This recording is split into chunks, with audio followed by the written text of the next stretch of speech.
पहले सारे सेंचुरियन के जितने भी सर हैं उनको थैंक्स कहूँगा। और जैसे इस बच्चों ने बताया कि मेरा कोई सिविल बैकग्राउंड नहीं है, ना मेरे घर में भी कोई है, लेकिन ये CS करते थे, इनको शौक था कि हम जाएंगे, मतलब डिफेंस में जाएंगे। तो हमने कहा कि आप करो तैयारी। मैं फर्स्ट टाइम मैं ही आया था वहाँ पे आपकी कोचिंग पे, तो इनको भेजा। लेकिन यहाँ का जो भी चीज़ें हैं कि न करते हुए भाई एक लड़का इंजीनियरिंग का स्कूल में गया, तो दैट मीन्स सेंचुरियन बहुत अच्छा मतलब इनको गाइड किया, तभी यहाँ तक ये सफ़र ये इनका तय हुआ है। और इन्होंने मेहनत भी की, आप लोग भी मेहनत करो, यहाँ से आपको कोई कमी नहीं होगी। इससे बेटर इंस्टीट्यूट देहरादून हम लोग ने भी सर्च किया था, कहीं नहीं है इंस्टीट्यूट, इससे बेटर सेंचुरियन से कहीं आपको बेहतर गाइड नहीं मिल सकता है। Good afternoon everyone. सो अभी कुछ दिन पहले मतलब 20 अप्रैल को मेरा बैच चालू हुआ था यहाँ पे, तो मैं भी यही बैठा था। तब ये क्लासेस बनी भी नहीं थी, मतलब तब ये एकदम नई नई यहाँ इनॉग्रेशन हुआ था। हम आए थे स्टार्टिंग में, फर्स्ट बैच हम ही लोग यहाँ बैठे थे।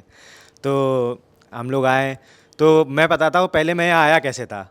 जैसे मेरा एक फ्रेंड है कौस्तव सिंह राणा, उसकी ऑल इंडिया रैंक 4 आई थी FCAT 2025-02 में। तो उसने मैं बस उससे पूछा कि आपने कैसे किया ये वो। तो कॉलेज में मेरा दोस्त है, मेरी बैच में पढ़ता है, तो उसने बताया कि ऐसे ऐसे मैं कोचिंग गया था, तो सेंचुरियन बहुत अच्छी कोचिंग है, तू भी चलना मेरे साथ, मैं भी तेरा वहाँ एडमिशन करा दूंगा, तू भी कर लेना। मैं कहा ठीक है, मैं भी चलूँगा। तो फिर मैं फादर से पूछा अपने, पापा से कहा जाओ। तो फिर मैं उसके साथ आया, हाँ मैंने एडमिशन लिया। फिर अब यहाँ से मेरा जैसे घर बहुत दूर पड़ता है, मेरा घर यहाँ से 22 किलोमीटर्स दूर पड़ता है। तो मैं डेली स्कूटी से आता था, और शाम को जैसे शाम हो जाती थी तो मतलब 7 बज गया तो जाने में 8 बज जाता था। फिर अब सर होमवर्क भी देते थे डेली की लेक्चरेट लिख के लाओ, 3 लेक्चरेट डेली लिख के आओ। मैं 8 बजे तक जाता था, मैं थक जाता, सो जाता था, नहीं आता था। अगले दिन सर पनिशमेंट दे देते थे कि तुमने क्यों नहीं लिख के लाए। फिर यही सब करते करते धीरे धीरे जैसे मैं जब फर्स्ट डे पे आया था उस दिन मुझे मतलब SSB का नॉलेज जो मतलब टोटल नॉलेज हो सकता है उसका 10% भी नहीं आता था। 10% मान लो, बस 10, हार्डली 10% आता था मुझको। मतलब आई वॉज वेरी बैड, मतलब कुछ भी मुझे नॉलेज नहीं था, कुछ भी नहीं समझ में आता था।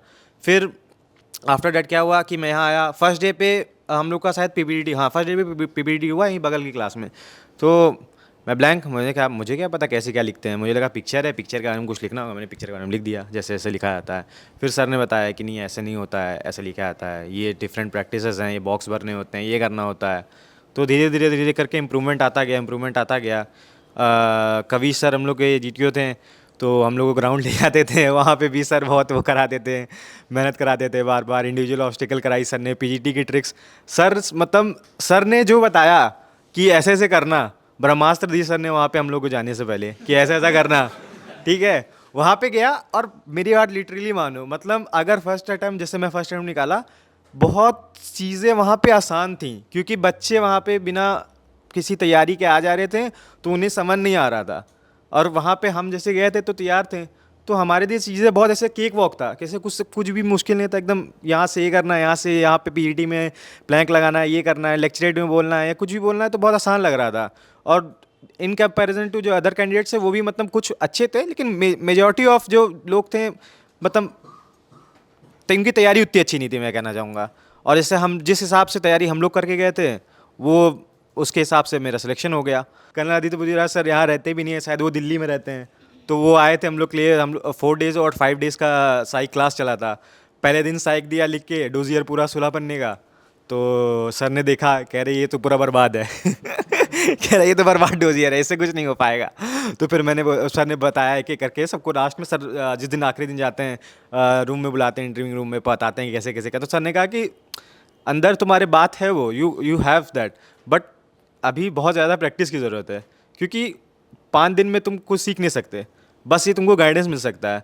घर पे जाके तुमको खुद ही लिखना है, टैट की पिक्चर लिखनी है, SRT लिखनी है, घर पे आके खुद ही लिखना पड़ेगा। सर तो बता देंगे कि कैसे कैसे करना है, पर खुद की तरफ से अगर तुम प्रैक्टिस नहीं डालोगे, हार्डवर्क नहीं डालोगे, तो फिर वो जो तुमको गाइडेंस मिला है वो धीरे धीरे तुम्हारे माइंड से वॉश होता जाएगा कि सर ने गाइडेंस आज दिया है, तुम्हारी SSB 1 महीने बाद है, फिर तुम भूल जाओगे कैसे यार क्या कराया था सर ने। तो उसको डेली प्रैक्टिस में डालो।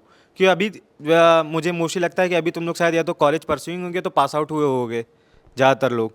तो अपना जो भी मोस्टली टाइम है यहाँ से जाने के बाद भी डेली प्रैक्टिस करो, और सर जो बता रहे हैं उसको फॉलो करो। कवि सर जो भी बता रहे हैं एकदम उसको आग बंद करके फॉलो कर लो। सर अगर लेक्चरेट लिखने के दे रहे हैं कि लेक्चरेट लिख के लाओ डेली 3, तो 3 लेक्चरेट लिख के लाओ। नहीं होता है, पूरी कोशिश करो, एफर्ट डालो। नहीं हो पा रहा है, कोई दिक्कत है, बीमार हो या कुछ है, तो वो अलग बात है, लेकिन डेली अपना एफर्ट डालो। कोशिश करो कि हो जाए। अब जैसे हमसे भी पहले स्टार्टिंग में नहीं हो रहा था, लेकिन करते करते करते हुआ। अब जैसे मैं बीटेक फाइनल ईयर का स्टूडेंट था, तो अभी मेरा फिफ्थ को जून को मेरे पेपर ख़त्म हुए थे, और मेरी एसएसबी थी 2 जून को। पर फिर मैंने फिर वहाँ बोर्ड में डाला कि मेरी एसएसबी है, तो उन्होंने मेरी एसएसबी पोस्टपोन की। फिर मुझे नई डेट मिली 13 को, फिर मैं 13 को यहाँ से पेपर दे के जस्ट मेरे 5th को एग्ज़ाम ख़त्म हुए थे। फिर मैं उसकी फिर तैयारी करके फिर गया वापस से 13 एसबी भोपाल गया यहाँ से, और फिर वहाँ पे जाके मैंने जो भी सर ने बताया था, मैं अपनी वो कॉपी बुक और ये रणनीति बुक भी ले गया था। ये बुक भी आप लोग को अगर मिली होगी तो आप लोग ने देखा होगा। ये इस बुक में mostly this book has everything, TAT images, PPDT, different OIR test. और मैं दे के आ रहा हूँ, इसलिए मैं आप लोग को बता रहा हूँ, जो ओआईआर टेस्ट इसमें प्रेजेंट हैं वो ज़्यादा हार्ड है वहाँ पे जो आ रहे हैं उससे, क्योंकि वहाँ पे जो आए थे वो ज़्यादा ईजी थे। एक दो होते हैं नॉन वर्बल, तो एक के लिए हम लोग को 24 मिनट्स मिला था, एक के लिए 31 मिनट्स मिला था। 24 मिनट से मुझे लग रहा है कि आइडिया कि मैं पहले ही करके 2-3 मिनट पहले बैठ गया था, क्योंकि वो जो मैं प्रैक्टिस करके गया था उससे वो चीज़ें आसान आई थी। जो इसमें है वो आप प्रैक्टिस करो डेली, टाइम लगा के टाइमर के साथ प्रैक्टिस करो।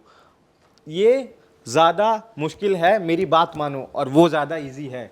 वहाँ पे भी अगर सर ग्राउंड लेके जा रहे हैं, सर बोल रहे हैं कि हाँ वो रोप क्लाइंबिंग करो, तो वो रोप क्लाइंबिंग की हाइट यहाँ पे ज़्यादा है, वहाँ पे रोप क्लाइंबिंग की हाइट कम है। जो डबल डिच है उसकी हाइट यहाँ पे ज़्यादा है, वहाँ पे कम है। सर ने वहाँ पूरा ग्राउंड ऐसा बनाया है कि यहाँ पे चीज़ें हैं मुश्किल इसलिए कि तैयार करने के लिए। वहाँ पे जाओगे तो कुछ मुश्किल नहीं लगेगा। इंडिविजुअल ऑब्स्टिकल में 12 करके आया था, 3.5 मिनट हम लोग को मिले थे, मैं 12 करके आया था, क्योंकि यहाँ पे मैं 8-9 ही कर पा रहा था। फिर मैं करते करते पहले दिन शायद 7 किया था, फिर 8 किया, फिर 9 किया, करते करते 9 तक पहुँच गया था मैं। उसके बाद वहाँ पे जब मैं गया तो मैं फिर किया, तो वहाँ पे मेरे से 12 हो गए। मैं भी शौक में ऐसे 12 कैसे हो गए। फिर मेरे को रियलाइज़ हुआ कि यहाँ पे जो ऑब्स्टेकल्स हैं उनकी हाइट भी कम है, जो डबल डिच है उसकी भी जंप की डिस्टेंस कम है, ड्रम है वो भी छोटे हैं। तो जो यहाँ पे चीज़ें हैं वो आपके लिए प्रिपरेशन के लिए बनाई गई हैं। तो अपनी तरफ से बेस्ट एफर्ट डालो, कोशिश करो। ना होना वो तो भगवान के हाथ में है, पर आप अगर एफर्ट ही नहीं डालोगे और मतलब बिल्कुल भी वो कि अरे यार इतने बच्चे आते हैं कैसे होगा, मेरा नहीं हो पाएगा, ऐसा कुछ नहीं है। बहुत लोग आए थे, मैं बता रहा हूँ, मेरे साथ ही रिपीटर मतलब 2 बैच बना था, 10-10 का मेरा स्क्रीनिंग 20 लोग हुए थे, 10 रिपीटर का बैच बना था, 10 फ्रेशर का बैच बना था। रिपीटर बैच में 12 अटैम्प्ट, 16 अटैम्प्ट, 13 अटैम्प्ट, इतने अटैम्प्ट वो बंदे दे चुके हैं, लेकिन उनका आज तक नहीं हुआ। क्यों नहीं हुआ? क्योंकि उनमें जो कमी है वो लोग अंदर से वो कमी ठीक नहीं कर रहे हैं। तो आप अपनी कमियां को ढूंढो, सर से भी गाइडेंस लो, पूछो कि मेरे अंदर सर क्या कमी है, सर बताएंगे। हम लोग सबको बताया था सर ने क्या कमी है सबके अंदर। सर से गाइडेंस लो, अपना साइक अच्छा सा करके जाना, प्रैक्टिस करके जाना, क्योंकि वहाँ टाइमली टेस्ट होता है, तुरंत इमेज आएगी, तुरंत जाएगी। अगर लिखने की प्रैक्टिस नहीं है तो वहाँ पे फिर दिक्कत होगी आपको। भले आप कितनी अच्छी भी स्टोरी लिखते हो, मैं मानता हूँ, लेकिन अगर उस टाइमिंग के अंदर वो आप स्टोरी नहीं लिख पा रहे हो तो उसका कोई मतलब नहीं है। हाफ एंड हाफ स्टोरी लिखोगे, वहाँ पे जाएगा, वो नहीं पड़ेगा। तो आपको पूरी कोशिश करनी है कि आप अपनी राइटिंग स्पीड अच्छी करो, थोड़ी फिजिकल स्ट्रेंथ पे काम करो। जो लोग थोड़े हेल्दी हैं, थोड़ा फिट होने की कोशिश करो, डेली जाओ, वॉकिंग करो, सर बोलते हैं पुशअप मारो, जो भी मतलब कर सकते हो, फिजिकल स्ट्रेंथ थोड़ी सी अच्छी रखो, ताकि वहाँ पे भी दिक्कत ना हो।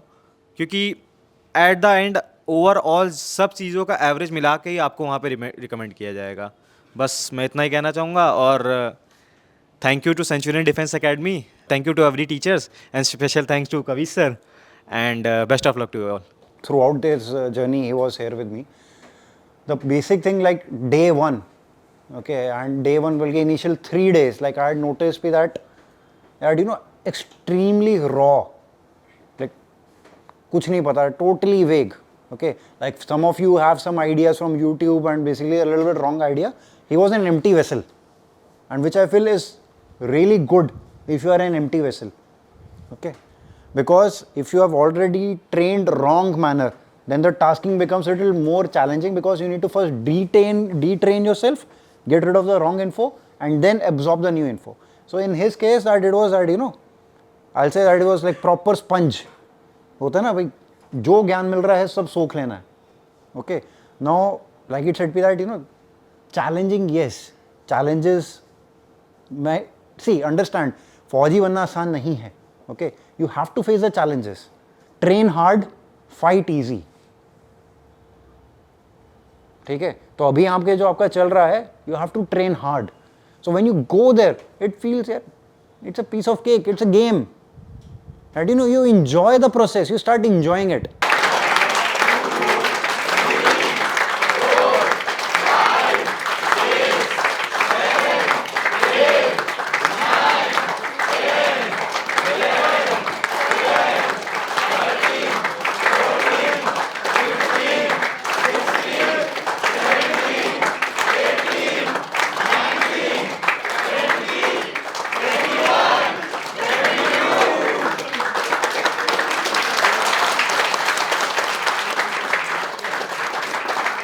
ग्रेजुएशन खत्म, अब जॉब के बारे में नहीं, रैंक के बारे में सोचो.